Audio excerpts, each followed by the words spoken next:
Gimme, gimme, gimme. Gimme a library marketing crew after 10:30 a.m. Eastern Time. Nice. Welcome to the Facebook Live Studio.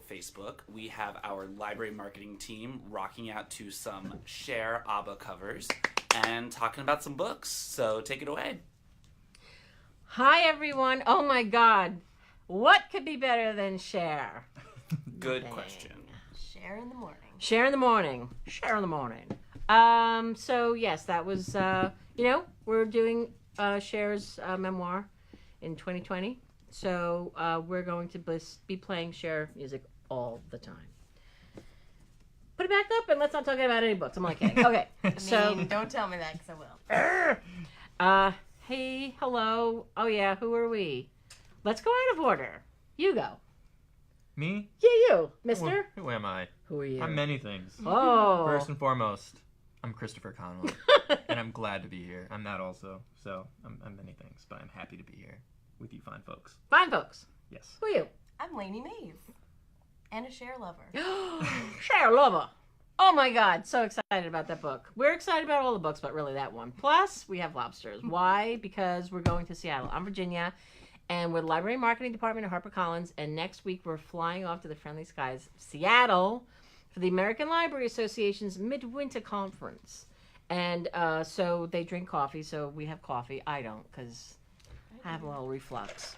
And we have, the fish. They throw fish, so if you want to see our very funny, we think it's funny, fish video, go to librarylovefest.com and you can see us throw fish at each other, because that's what they do in Seattle. Hence the fish and this lobster. So, we're going to talk to you about some books. Some of these authors are coming to the American Library Association conference. Some are books that we are talking about at the conference. We're going to be doing lots of title presentations. So if you go to Library Love Fest, not only can you see the video of us throwing fish at each other, you can see this ad or something like this that tells you everybody who's coming to the conference and when they're signing and what they're signing and all this other kind of stuff. So that's us being funny and being baristas, cool hipster baristas. Never been hip in my whole life. Okay. Oh, we forgot the mustaches. Yes. We're going to wear mustaches. We're going to do a lot of things. We're going to have Irish coffee. It's not happening. Okay, so gimme. Okay, you know what? I'm going to start this time because usually I warm up, but I'm going to start because we talked about Cher, because you should. You should also talk about Bette Midler. Bette Midler and Cher and Lucille Ball and Carol Burnett. I mean, the world could be run by them, and, well, not Lucille Ball, but, in her memory, and the world would be a better place. Anyway, that's just my thought. I'm losing my mind. Okay, here we go. I wonder if you can make, a custom Mount Rushmore, mold and just do... Well, it's funny you should say that, because Bette Midler did this concert and then turned it into a movie called Divine Madness, and it's so great. It's years ago.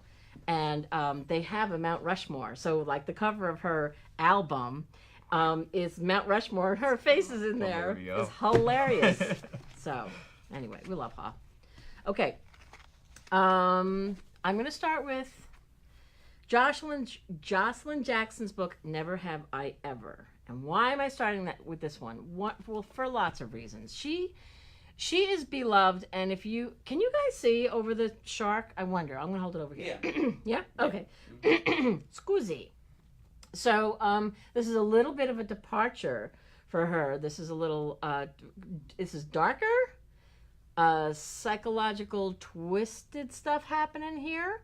You know her for her humor, and there is humor in this book, but there's also, it's, as they say, a much darker story that you may not be, you might not see it coming. Although the reviews have been so great, and everybody says right off the bat, this is different and really, really good.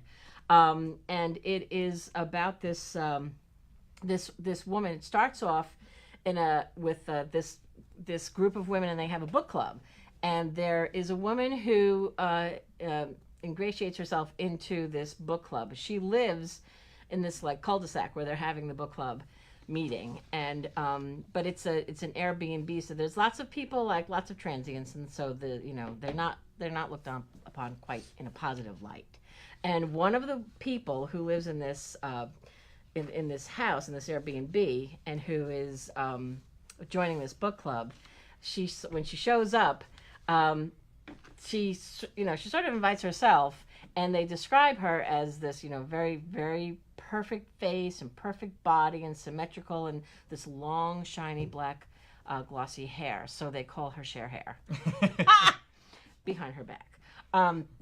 And so anyway, that's how you meet her. And but she turns out to not be so lovely. She might be lovely looking, but she's not a lovely person. And she starts this game with these ladies. Never have I ever, much like the games that kids used to play, like Truth or Dare or something like that, tell the truth. So, and she is zeroing in on this one woman, Amy Way, and she's got this kind of a perfect life and, husband and house and all this kind of stuff. But she got a secret. You know what? We all have done things, haven't we? Anyway, we've done things that maybe we're not proud of, and we hide and we move on with our lives. And Cher Hair knows something, and she's going to start this game, Never Have I Ever, and get them all to fess up. That's the framework of this book. It's dark, it's twisty, and it's funny. But there's some dark stuff in here. Make no bones about it. But Jocelyn Jackson is amazing, and she's got this wonderful breadth of stories under her belt.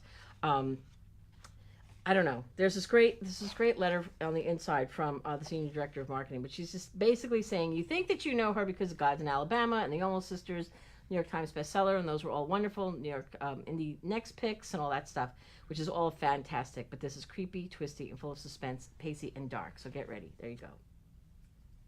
Next. Ooh. Nice. Okay, I will go.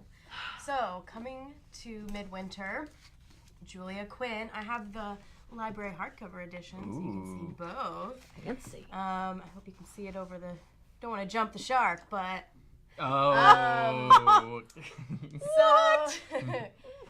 So Julia Quinn, this is the other Miss Bridgerton, and this is a new series. It's a prequel series to her Bridgerton series, and also Shonda Rhimes just optioned the original Bridgerton series for a Netflix series, so that's exciting. But in this book, we follow Poppy Bridgerton, and she is visiting a friend, and she gets kind of caught up in a smuggler's hideaway. She finds it, and then they find her, and then they take her to Captain Andrew James Rokesley's ship, and she is kind of put into his hands. So, all ensues. And Julia Quinn is I just think this is so cool. Only one of 16 authors ever to be inducted into the Romance Writers Hall of Fame. She knows what she's doing, and this is so exciting for us. We're excited for the Netflix series too. But Julia will be at Midwinter, and I have her time. So she's going to be signing at the HarperCollins booth, which is 11:01, and she'll be there 11 to 12 on Saturday. So you want to make sure to get there. And she's also sharing the signing with somebody else we're talking about if we want to talk about that. Yes. Segue, Lainey. And so she'll be signing with Marie Tremaine, who her latest novel is The Viscount Can Wait, which is the second in a series. It takes place in Victorian London, in this case, so like mid-19th century, full of rich historical details, and each novel, again, it's part of a series, a trilogy, so the next one, which let me pull up the title for the next one, is Waiting for a Rogue. The first one in the series was Lady in Waiting. This takes place again in London about a young widow she has a daughter. She's just trying to ensure, her spot in life, and to do that, she really has to remarry. And she finds a potential match, but of course, in a series like this kind of roguish, very handsome man has a lot of secrets of his own, and so this potential relationship is fraught with complications, but it's very smart and funny at the same time. I think that's what makes, both Marie and Julia so special, is their dialogue is very witty and smart. And of course, I think with people, if they're not familiar with like the genre and they think it's like fluffy or whatever, it's so well researched and so immersive, and that really makes these novels special. Julia, actually, the first romance novel I ever read was The Other Miss Bridgerton, which was the first in the series. And it really did blow me away just with the detail and again, how well the characters are written and how smart the dialogue is. And Marie is very much in line with that. So, Can I you're a read a fan of quote yeah, that yeah, I forgot please. to read? So, for the other Miss Bridgerton, it says, Quinn is a consummate storyteller. Her prose is spry and assured, and she excels at creating indelible characters. And that's Publishers Weekly starred review. And there's so many more. Like, I can't even read them all. She has, like, you should see all the quotes on the back. So Marie and Julia will be signing at the same time at the HarperCollins booth. So again, that's Saturday, January 26th. I imagine you're writing this down, from 11 to 12. And this is, again, all available on Library Love Fest. So if you go to our page, the full schedule is there for any of you who are coming to Seattle. So please do come check it out. Check it out. Check Check it out. these now. They're on sale now. Yeah. On sale now. Speaking of on sale now, Ooh. Ooh. who doesn't love her more than life itself? Adrienne Tribbiani. Amazing, wonderful, fabulous writer and fabulous person. So this came out this month, January, right? No. Yeah, January. January. November. I told you. There was an extra one, but you were close. There I is an gave- extra one. I'm like, I gave this book to wait a my minute. aunt for Christmas. That's the reason I. Nice. She loves Adrienne. You know, so. there's nothing that she can't do, and she touches things and they turn to gold. And we've talked about this book before, but you know, I can't say enough about it.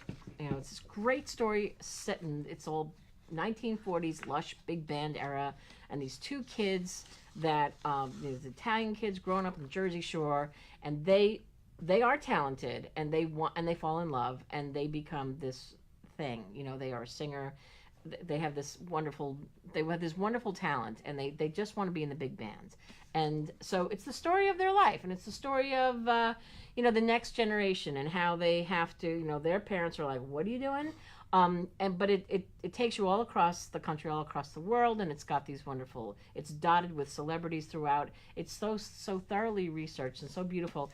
And I don't know, I mean, we've been talking about it, but I just want to read you a couple of quotes, because we can sit up here and tell you how great everything is, but yeah, we might be biased, but there are so many Adrienne Tribbiani fans out there that doesn't happen from luck. That happens from smart writing and great research. People Magazine made it a book of the week and said Tribbiani's latest installment is bittersweet, transcendent storytelling that celebrates the infinite varieties of love. And Booklist, I like this because it kind of wraps it up, says Tony's Wife is an immersive experience with well-rounded, warm characters, pre-World War II fashion, Jersey accents, homemade pasta, moving and delightful. I mean, it's pages and pages of raves. So if you haven't yet picked up Tony's Wife, do yourself a favor and read this book. And if you've never read her before, A, get out from under the rock. B, did I just say that? You must read this book. Okay, I love her. It's so beautiful. Mm-hmm. Right? It's really pretty. And we love her. Did I Yes. mention? We love her. We do. Okay, what's next? Let's see. I'll talk about one. I've talked about this before, but there's been some fun developments just as far as library reads. So first we have The Last Romantics by Tara Conklin, who wrote The House Girl, which was a New York Times bestseller, won tons of accolades. This is a novel very much for fans of Commonwealth by Ann Patchett, Little Fires Everywhere by Celeste Ng, The Nest by Cynthia D'Apri-Sweeney, like really great family dynamic kind of literary novels. And this one follows specifically 4 siblings. It follows them in their childhood and then flashes forward 2 decades as they come into adulthood. But it all starts in this kind of fateful summer when they're growing up, where some strange things happen in their community that really pulls these 4 siblings, the Skinner siblings, together in a myriad ways. And basically their story is being told by one of the children, now grown. She's a renowned poet, and she's explaining kind of the inspiration behind one of her most famous poems in this interview. And she recounts her story and what happened as a child, and then the secrets that subsequently come out when they, again, become adults 2 decades later. And so it's a great inspection of, kind of the ties that bind, what is the definition of family, and again, what do we keep from those we love the most. So just beautifully written, but it has that nice kind of like commercial appeal as well. It's just a wonderful novel. It was our lead read pick for winter of 2019. It goes on sale February 5th, so we're not far off. And as I mentioned, it is officially a library reads pick for February, which is it's the program where librarians, public librarians across the country, vote for their favorite titles coming out in a given month. And this was one of 10 titles selected because librarians know, when in doubt, trust a librarian. Check out The Last Romantics. And she'll be at ALA Midwinter. She's signing, let me check here, Sunday, January 27th from 12 to 1. And then she's also at the Library Reads Breakfast panel, which is Monday, 8 to 9. So please do come see Tara. It'll be worth it. So It'll be so worth it. Worth it. She's lovely. Who read House Girl? Remember House Girl? Oh my God, that was such a great book. She's so talented. That's a bunch of years, 6 years ago. So worth the wait. She's such a beautiful writer. So you'll cry at the end of this book. It's just so good. It's impressive that she really didn't knock it out of the park. And The House Girl was very historical fiction. This is again more contemporary literary fiction. And you know what? She does them both quite well. Yeah, she just does. I love those family books. I love those little wacky little, because we all, well, except for my family, which is perfect. I really like when the main character is really young, she writes little poems, but they're only like 5 words that encompass what she's going through, and like in 5 words you just like all these memories come to you and you're like, I know exactly what she's talking about. Yeah. It's cool. We love Tara, so yeah. Cool. All right, what else we got? I have an exciting one. Oh yeah. No Exit by Taylor Adams. So this is a thrilling thriller, but It is a thrilling thriller. It is a chilling thriller because it's cold. It's set in the Colorado Rockies, and while the main character Darby Thorne is going through the passes and it starts to snow, she's going to see her mom who is sick, and she kind of doesn't have the best relationship with her family. And on her way to go see her, because she doesn't know how long she'll be around, she gets stuck in the snowstorm, and so she goes to this off, a rest area on the side of the road. And when she pulls in, there's a group of people there, and she's like, I'm not talking to anyone, I'm getting out, and I don't care, I don't want to talk to anyone. She goes to find cell service, and when she walks by this van, she sees that there's a little girl in a cage in the back. Creepy. I don't even know what one does in that situation, but she decides that she's gonna step up and help this little girl and find out why she's in there. But that means that one of the few people who are in there did it. So she can't trust anyone, and she has to go figure it out. And these people are very odd. It's very, it's an odd group to be all together in one place. But one of my favorite things about this book is his behind the book essay, and I reference it every time, but I think it perfectly sums up the kind of how the book is written, because it's kind of a dark humor, which I really enjoy. And so not only is she going through all of these things with the possible bad guys, but she's kind of thinking these funny things and ironies that are happening. But in his behind the book, he lists the 12 things I learned while writing No Exit, and I'm just gonna read a new one every time we talk. But one says number 8 is the very first word of a novel probably shouldn't be the F word. I have my editor to thank for that insight. And I don't know, I just think it perfectly sums up how the book goes. And there's a great quote by A.J. Finn. You might know him. The author of Woman in the Window. What a box of tricks. This full-throttle thriller, dark and driving, rivals Agatha Christie for sheer ingenuity, and James Patterson for the flat-out speed. Swift, sharp, and relentless. This is a really good one. You're really good. It's a book of the month pick this month. You're going to want to read this. And Taylor's going to be at Midwinter Sunday, January 27th, 11 to 12 in our booth. So come meet him. And they're doing a first chapter challenge. They bet you can't get just one chapter done. You're going to want to read the whole thing. So that's pretty cool. Yeah. I like that. It's not a slow burn novel. It starts off immediately. And there's so many twists. Yeah. You think you figure it out, and then at the end you're like, oh, whoa, didn't see that coming. So. And this one's got a lot of love in the comments. Both people who have read it and loved it, and people who are excited to read it, had heard about it. hearing about it for the first time. Elizabeth says she absolutely recommends this crazy roller coaster ride. Wow. So, Thank you, Lots of Elizabeth. love out there. She does know. That's awesome. Thank you. Okay, I'm going to talk about this book, Beneath the Tamarind Tree, by Aisha Sasay.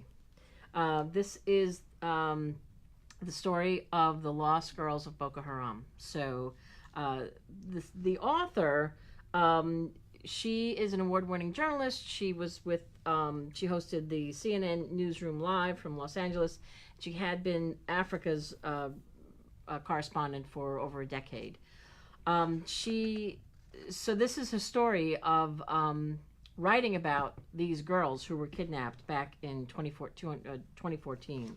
So 276 schoolgirls were kidnapped by Boko Haram. So these were kids in these poor Nigerian families, and these were kids that were going to school, which is a massive no-no for girls, especially, to want to better themselves and go to school. These kids were kidnapped, and this is the reporting of that story, and how some of them escaped and some of them were saved, and what happened to them.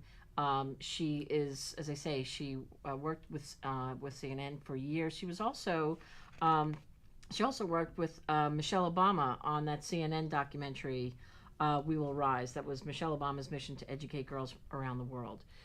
She is going, Aisha Sasay is going to be the closing general session speaker at ALA Midwinter. So if you're going to ALA, stick around, because I'm told now this is like one of the hot, they kind of survey what's going on and, interest on, what attendees are interested in seeing. And this is bubbling to the top. So I'm glad about that, very glad about that. But I encourage you to come if you can make it. It is on Monday, the 28th, which is the last day of the show, for exhibits. There may be some more things on Tuesday, I'm not sure. But the closing session is from 2 to 3. So 2 o'clock to 3 o'clock on Monday, January 28th. So you're in for quite a treat if you come and hear her speak. She's also signing at our booth on Sunday, from 3 o'clock to 4 o'clock, so you can meet her. She'll be doing a truncated signing after the closing session, so there may not be enough galleys for everybody, but if you come to the booth on Sunday, she'll be there. So anyway, this is an important book, proud to have it on our list, and in her hands, it is addressed fully, completely, responsibly, and beautifully.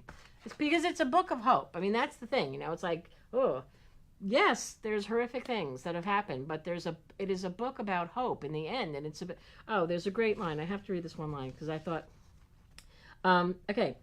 Beneath the Tamarind Tree is a gripping read and a story of resilience with a soaring message of hope at its core, reminding us of the ever-present truth that progress for all of us hinges on unleashing the potential of women. I love that, because that's what this is all about. These kids, these girls, trying to, educate themselves and better their lives. And so, because of this woman, we learn about those women. So that's Beneath the Tamarind Tree by Aisha Sasay. Okay. Excited. Okay, I'll talk about another midwinter author, Glenn Eric Hamilton, whose newest novel, Mercy River, comes out March 12th. This is the 4th in the Van Shaw series, which these are great kind of crime thrillers that have tons of fans, some very notable fans, which I'll read some quotes from them shortly. But the previous novels are Past Crimes, Hard Cold Winter, and Everyday Above Ground. And for Past Crimes in particular, Glenn won he's won a host of awards. Let me look here. Anthony McCavity and the Strand Critics Award. So is that all? There's probably more, but yeah, I know. Pick it up, Glenn. No, he's amazing. I hope he's not watching, but if you are, we're huge fans, Glenn. That's amazing. Congrats. Yeah, that's really impressive. And these novels, I want to get more eyes on them because they're so good. They're gritty crime thrillers that have a very unique kind of central character, Van Shaw, who's this. He's an army vet who kind of had this life of crime, and now he's trying to turn straight, but help people in need who kind of like the traditional avenues, the police, whatever they can't help. So in this case, Van Shaw, a former army vet, a friend of his, is accused of a murder. And so Van Shaw travels to the Pacific Northwest, this small town where there's this kind of congregation of former and active Army Rangers who they get together. They kind of just have a good time, a really good time. But there's more happening at this congregation than what meets the eye. And this murder that his friend is accused of is actually tied to smuggling and drugs and arms dealers. So it's, you take a small time crime and then you find out it kind of branches into something much, much bigger. And that's what happens here. But the characters are great, and I think that's kind of why his fans are so passionate. Is the pacing, and the plots are really cool, but the characters are fantastic. And I'm just going to read some quotes here really quickly. On Mercy River, his latest, Meg Gardner, who's the Edgar Award-winning author Into the Black Nowhere, says, this is hilarious. Put Mercy River in the so damn good column. Everyone has a so damn good column. Put it there. The story. Put it there. The story crackles, the writing soars, and the characters leap alive off the page. I couldn't put it down. And then I love this 1-2 punch here, just general praise. So Lee Child says, this guy has got what it takes. And then J.A. Jantz says, as much fun to read as Lee Child's Jack Reacher. So there you go. If you're fans of Lee Child, Jack Reacher, check this out. And let's see, Glenn is signing at ALA Midwinter on Saturday from 2 to 3 p.m. So please do come meet him. I'm excited to meet him. He's from the Pacific Northwest, so he really writes a great kind of setting as well. He knows of which he writes. So really excited. Any questions for us? No questions so far. Is anybody watching? Yeah, we got some people watching, chiming in, saying what they like. Cool. We did have a suggestion earlier that you do the entire segment as Cher. One of us is crying, one of us is lying in her lonely bed. All right. If we could turn back time, Beautiful. we would. Oh, yes, on fire. So right before we started, Lainey told me that we just started talking about the Cher. Mamma Mia Part 2 or whatever it's called, the CD, well, I call it a CD, is so good. It is so good. You gotta get that. It's amazing. Go ahead. Cher. Okay, so next person that's coming to Midwinter that I'm going to talk about, and it's a library honor roll and one of our favorites, Susan Wiggs. Oh, here we go. Hey, you want to hold it? Yeah. Oysterville Sewing Circle. And this comes out, you have to wait a little while. It comes out in August, but she's going to be there and signing these galleys. But here are a couple of her backlists. So Family Tree and, here's the paperback. So you can get these now. Can I help? Yeah, Thank you. But the Oysterville Sewing Circle is her newest one, and it follows Caroline Shelby, who is coming back to Oysterville, and it's a little small town in Washington State. We're going to Washington State next week. And she goes back to Oysterville. She grew up there, and then she moved to Manhattan to be a fashion designer, and then after 10 years, she's coming back because her friend just passed away, and she has to take care of her kids, and it's a lot, so she moves back home, gets some help from family and friends, and she kind of meets new people from her past. And then she goes back to this sewing shop, and Miss Lindy Bloom taught her how to sew, and that's where her passion for fashion design came from. And she goes back, and they form a circle where these women come together in the town, female only, and talk about their lives and what happened to them. And it does have some themes of domestic violence and other things that women unfortunately go through. But I think during the Me Too time, it's nice to have these women kind of talking through challenges in their lives and things that are going on, and unfortunately the men that surround them. But it's got a little romance in it too. It's Susan Wiggs. We have to have that in there, and this is really special. The cover is really cool. The spool of thread. Love it. Beautiful. Yeah. And she's lovely. She really is. She came to ALA a couple years ago and just was really, really wonderful. And I love her. I love the white cover with the red contrast. I think it goes well with the story, but it's striking. Mm. Yeah. All right. And sorry, she's coming. Susan. Oh, I lost my place. 1 to 2 on Sunday the 27th. We have so many authors coming to ALA. It's so exciting because you know, it's a great opportunity for authors, and we're grateful to them that they come to the show, and then we're grateful to the librarians and they come and meet them, and it's, I don't know, it's just, it makes our day fun, you know. It's just cool. Get to meet some people and the books we talk about and the authors behind them. So. Yeah, I have to say, our job is pretty fun because we get to do the full circle thing. You know, we actually get to meet these people. We get to meet our marketplace. We also get to meet the authors. So we're very fortunate. Can I talk about this? Can we all talk about this? Try to stop me. Perhaps you may have heard us speak about this book 7 million times, but or 8 million times. Or 8 million. 7 or 8 million. 7 or 8 million times. Lainey, you're on fire today. Radiating the pun. You're like Cocoa Puffs this morning? What's happening to you? Running on a sugar high. Dang. Oh, that's right. You brought in the Dunkin' Donuts. Yeah. Jesus, there's like all these munchkins. It's like, I'll try to rein it back in. No, you don't have to. It's funny. Okay, so Juliette Grimes has written this book. It is loosely based on her grandmother.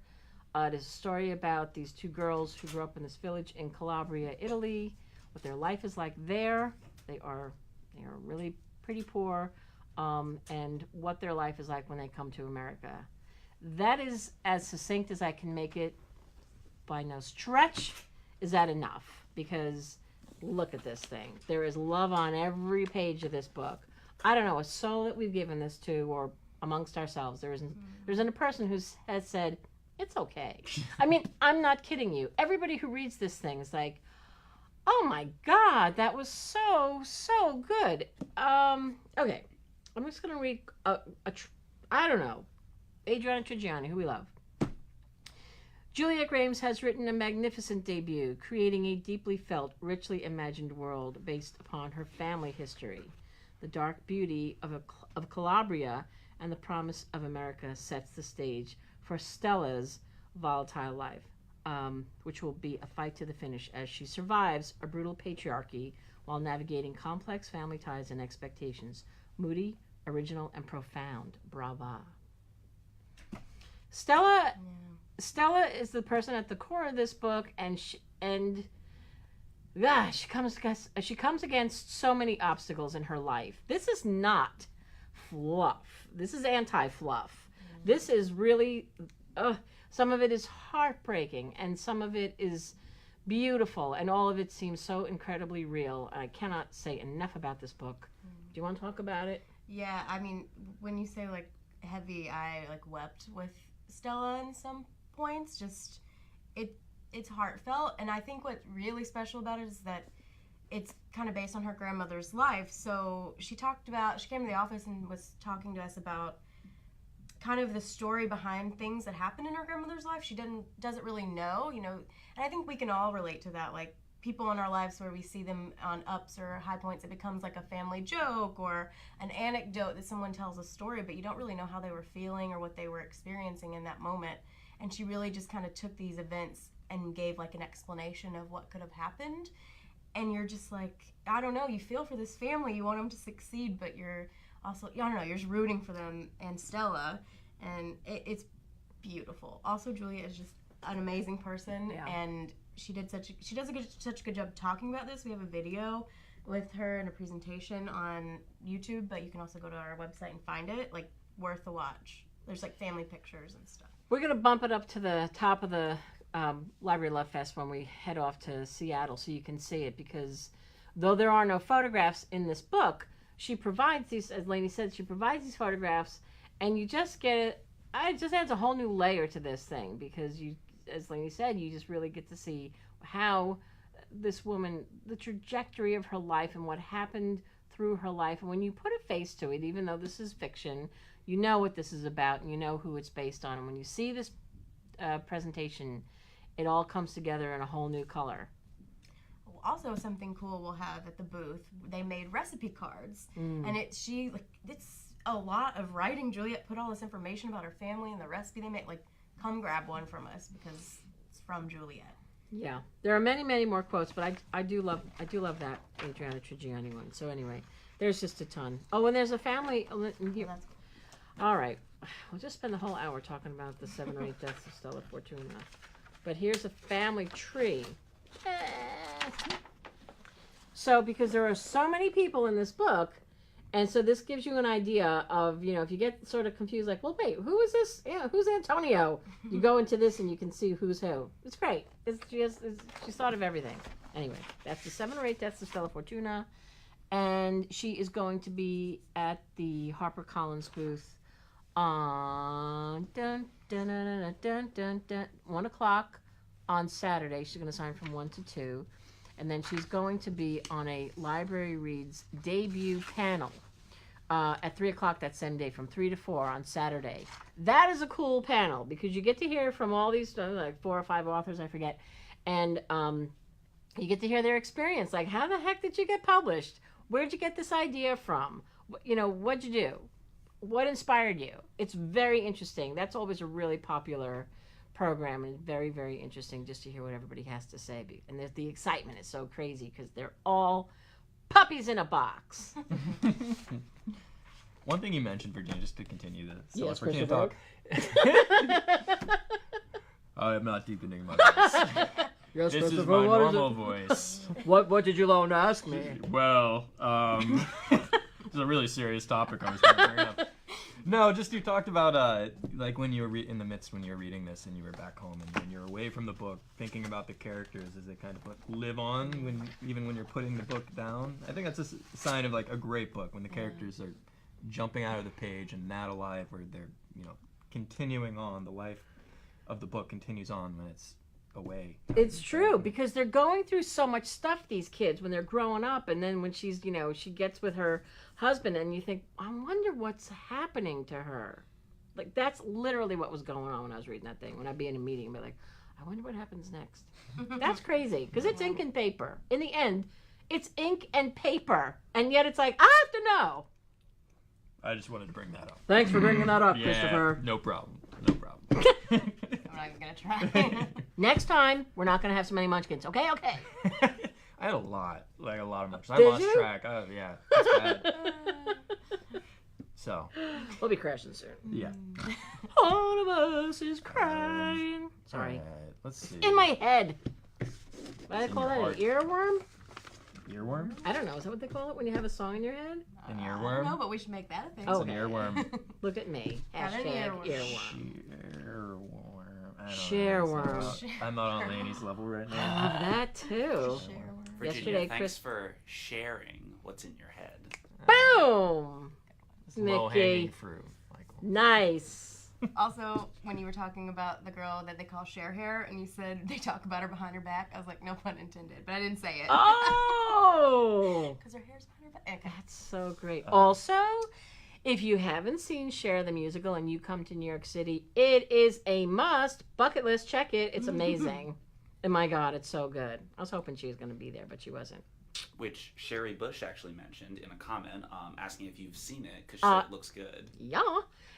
Yes, and you should too, Sherry. Cher E. Bush. You should. Is it Sherry Bush? Listen, it's so good. If you love Cher, and who doesn't, you got to go see that show because it's such a beautiful, just broad sweeping scope of her life. This has now become the Cher Tiki Hut. I'm going to stop. We'll get little shares. Okay. Oh, we do have to have a shared theme. I was born in the world. It'll happen. I just stopped doing that. It's not very nice. Okay. How are we Already doing picking on the time? song to go out of. Good. We're at 38 minutes right now What? Left or that's counting? what we're into? that we're into. So we have 20 minutes left. 22 minutes left, but who's counting? Apparently you are, Mickey. I am. Wow. It's true. All right, what do we have to talk about? What should we talk about? And let's not miss it. Okay, Kate Quinn. I'll talk about Kate Quinn right quick. So you'll know Kate Quinn from the Alice Network, New York Times bestseller, Reese Witherspoon book club pick. This continues to sell and sell. People love this novel. It's a great World War I, World War II piece of historical fiction, wonderful characters, and Kate has a new book coming very, very soon. It's The Huntress, coming February 26th.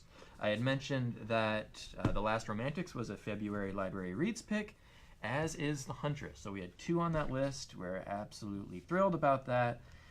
Librarians have exquisite taste. We know this already, but it bears mentioning again. So this is a trade paperback original. We're doing a library hardcover edition. Again, it's a piece of historical fiction, World War II, And like the Alice Network, it follows different characters, some really fascinating characters. In this case, it follows one, Nina, who's a Russian female bomber pilot. She's part of the Night Witches, which in Russian culture, this is a real thing. Lainey read this too, and so she can geek out about it with me if you want. But so the Night Witches were this real World War II all-female Russian bomber pilot squad that terrorized the Nazis. And they're revered in Russian culture. They're not really known that well, just in general, history here in America. But I think that's just so cool. So Nina is one of the main characters in this novel, and she's trying to track down the Huntress, who is this super evil Nazi war criminal who's kind of disappeared. No one knows where she went, but Nina is obsessed with getting to the bottom of, where did she get off to, because she needs to get her comeuppance. So she teams up with this kind of scarred war journalist who also is trying to, find out what happened, and there's a relationship there. But then you also flash forward to post-World War II Boston, and you follow a young woman. I think she's in high school, and she's a budding photographer. She's living with her dad, and her dad brings home a new fiance, and this new fiance has some mysteries, and she's not want to talk about her past, and there's just something off about this woman. And so this young girl wants to find out, what's going on, with this mysterious woman who's now in her house. So Kate is just so, trying to think how to describe her. I mean, her dialogue is really quick and smart, but and again, it's characters. I'll keep on talking about characters, but it matters, and they just stick with you. They're so good, and the dialogue is so smart. And again, it's a World War II novel, and with historical fiction, you better be on point, and she is always. It's so good. I don't know if you have anything else you want to say, Lainey. It's just I love it. Yeah, it's more than love. Yeah, and I think just with such a huge, with the success of the Alice Network, it's the follow up to that can be an intimidating endeavor, but Kate absolutely, more than followed up.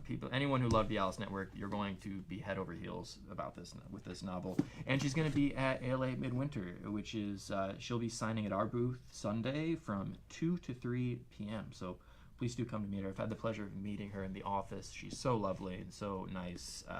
So we're really excited to have her at the HarperCollins booth. Yeah. All right, I have an exciting one. So we have a few rom-coms coming up that I'm really excited about. But this one I really wanted to point out, and I have a few I'll show you from our upcoming list. But this is Pride, Prejudice, and Other Flavors by Sonali Dave. So she actually does a Lit with Love on Author's Voice. So she has this web series. It's really cool. You should check it out. A few of our romance authors have been on it. And so she has like all of these. So she's won the American Library Association's Award for Best Romance and Reviewer's Choice Award for Best Contemporary Romance and Seal of Excellence, Rita finalist. Like, I can go on and on. But this story is a play on, of course, Pride and Prejudice. So that's, we already get those fans. And this is going to actually be the first of two. So there's another in the series. And you follow one woman who's this really big surgeon in San Francisco, Trisha, and her family, who's descended from royalty, and they've immigrated over. Her dad was a first-generation immigrant. And she meets DJ Kane, and he's a chef, so he's going to cater some of her family's events.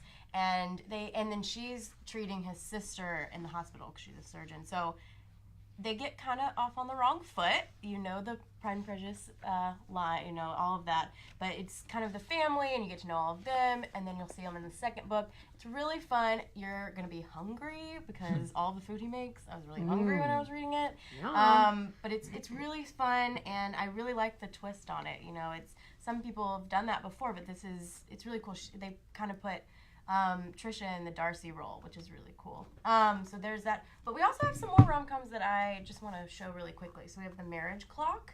Should we pass That them one's along? fun, sure. Her family wants to arrange marriage, so they give her a time to find a husband before they arrange it. Then we have Fix Her Up by Tessa Bailey. Fixing a House Up, Fix Her Up, you did it. That's an Avon book. And then we have Sally Thorne, 99% Mine, which we have a podcast on, so go to SoundCloud and find that. But this one comes out on the 29th, so you're really close to this one. This is exciting. So follow-up to the Hating Game. Different characters, but follow-up. So these are all of our little rom-coms that we're really excited about. And look at the covers. How cool are they? They are pretty. I love the colors. They're very pretty. Yeah, check out the podcast. You want to talk about the podcast for 1 minute? The Sally Thorne one? Just in general, whatever. Oh, so we have a podcast. I'm just okay about podcasts. They're fine. Hi. But we have one. We talk to authors. We have editors talk to their authors and get kind of a behind the book and their process, which is really cool because you just get to see the process from book beginning to end and how they kind of navigated challenges or just the ideas and maybe even ideas for new books. Questions that we might not know to ask. The editor knows the process, so they kind of can pull it out of the author, and you get really interesting information. We do title presentations. It's just a grab bag of Library Love Fest. It's a lot of fun. And you can we're now on Spotify. That's exciting. It's brand new, so. What? Yeah. I mean, I did know that. I know everything. I didn't know that. It's official. I You made knew, it but so. it's official now. Yeah, I put it on there. So I created Spotify. You can find us on iTunes, Spotify, Stitcher, and then SoundCloud. It's Library Love Fest Podcast, so go check it out. Fantastic. Pride, Prejudice, and other flavors. Are there recipes? I don't think so. Maybe like marketing wise, they'll put some stuff out, but not in the galley though. Oh, okay. Just putting that tidbit out there. Marketing, if you're watching, I'm always. When I hand it back today, I'll be like, what are we making from this? This is all about the cooking. Yeah, I'm a cooking convert, so we'll have to do a cookbook special here sometime soon. Because Listen, we did that and it was so super fun. Remember the Murders and Munchies? That was pre Pre-Laney. cooking Chris. Well, pre-Laney, pre-cooking Chris. Pre-Laney, I'm a new person. yeah. But that was super fun. We'll do that again. We'll do that again. We come back. Exciting. All right, I'll do a quickie about. Maybe we should do. It's 11:20. Do I have this book? Yes, Learning to See. Can you hold that up, Chris? That is by Elise Hooper, whose previous book, The Other Alcott, which was this amazing book about the other Alcott. So this book is about Dorothy Lang, and you might not know her name as much as you would know her photograph. This is one of the most recognizable photographs, as is this one. And this is historical fiction.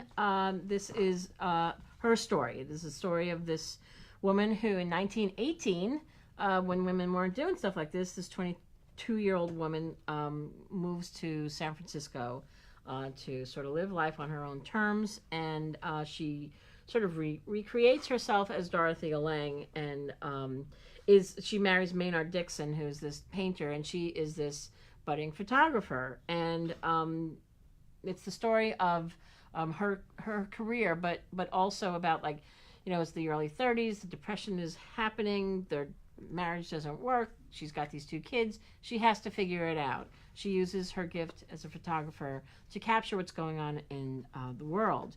And what was happening there, of course, was Japanese evacuation and internment and the Great Depression, and she captured all that. And so there's great history here. There's a lot to know about this woman who people may not have paid too much attention to, but I think this is a great a tribute to her in this book. She was a hero. She was an activist. What's interesting, we've talked about this before, but her work has been displayed all over the world, and her photographs of the Japanese people who were interned during World War II, they were released not all that long ago. And they were exhibited at the images of the internment at the FDR Library and Museum.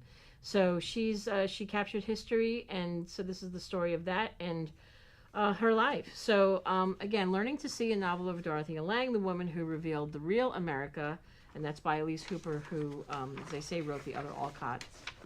And she's coming to ALA as well.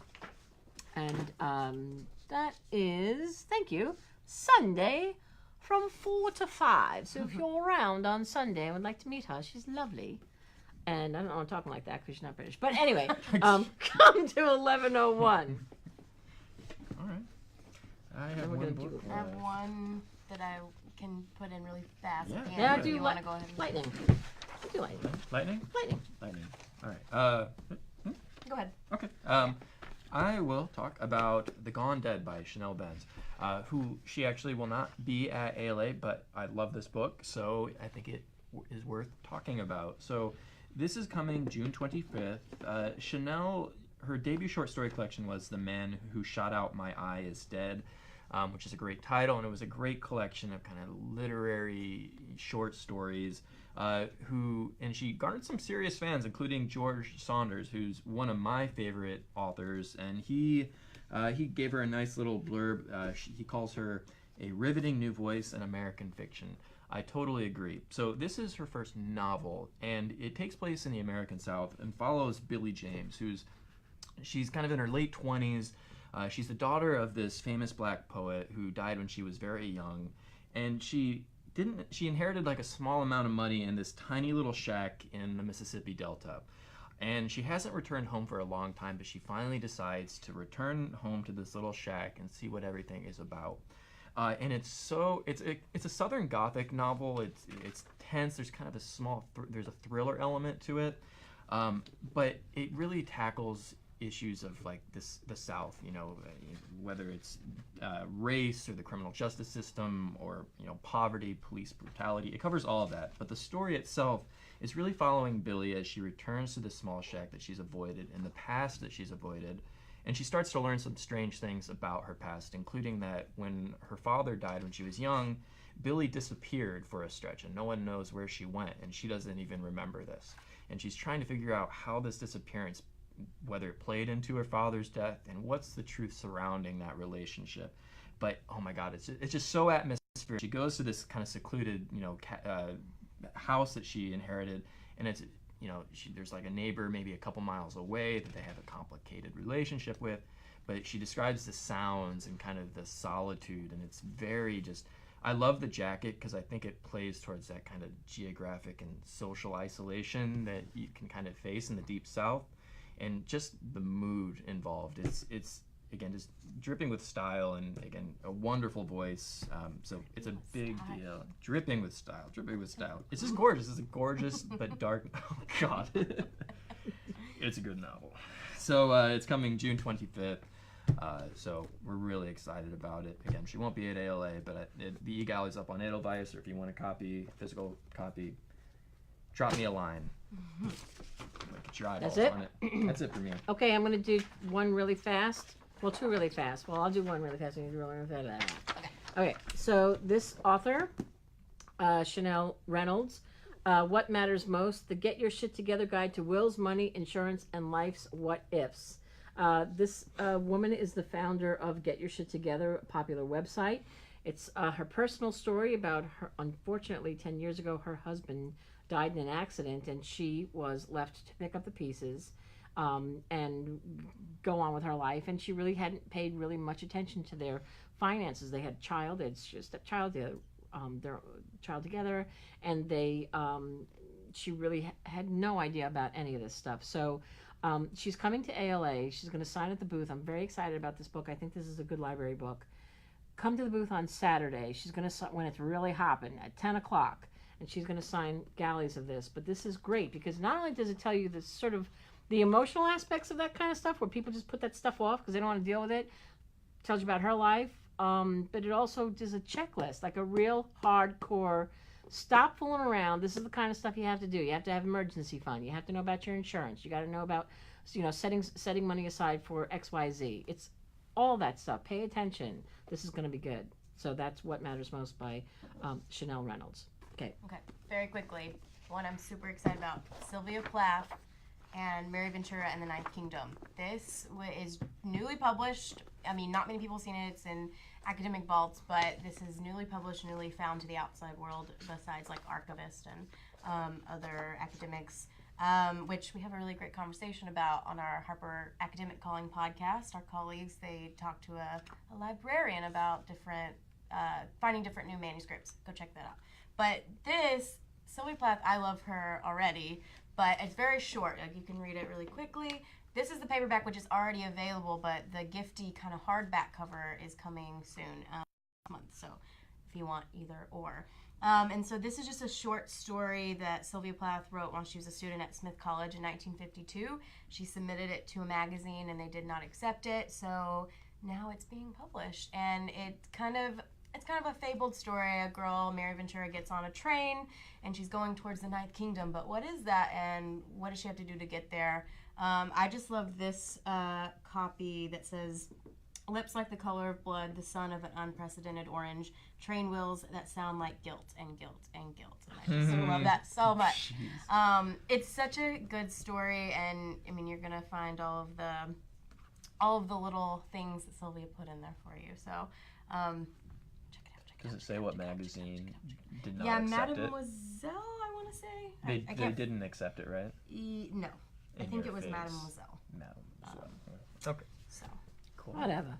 She ended up Yeah. She ended up being quite the contribution to the world. So lucky us. Yes. The last book I'm going to talk about is one that I've talked about before, but we're massive fans of Liv Constantine, and the author of, these are two sisters. Together they are Liv Constantine. Lynn Constantine and Valerie Constantine are the sisters who make up Liv, and they wrote The Last Mrs. Parrish, which I know you all read and love because it is amazing. And I've talked about this, but I'm going to probably just keep on talking about it because it doesn't go on sale until April. Well, it goes on sale actually May 7th. And it's just so good.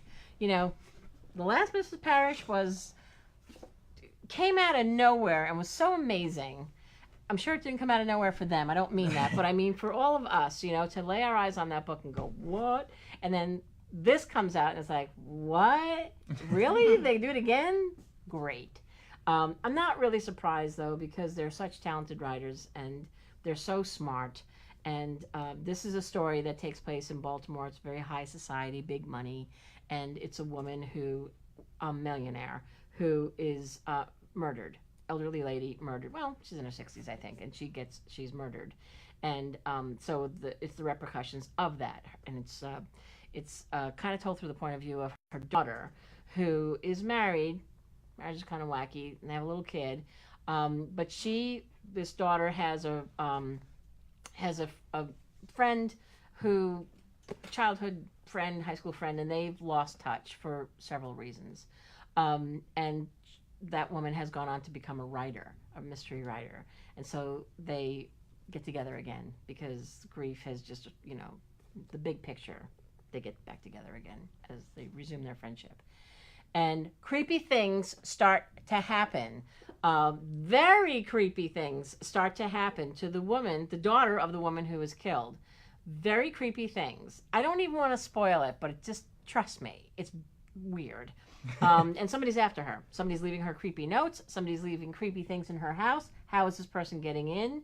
And can her writer friend, this newly, reignited friendship with this author friend who is a writer of mysteries, she's like, I'm going to help you out. We're going to figure out who this crazy bastard is. And so that's it. And it's really, really, really, really good. Quite twisty. So hats off to Liv Constantine for another surefire bestseller in this book, The Last Time I Saw You. So I think that's all we have time for. Do Is you it want true? to go out to share again? Does a goat stink? Yeah. Dancing Queen. Oh, we can do Dancing Queen. Yes. Thank you, Michael.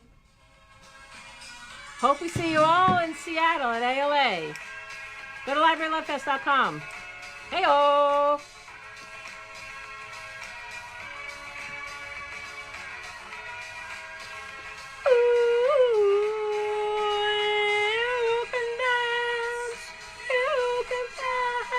Don't judge, Michael.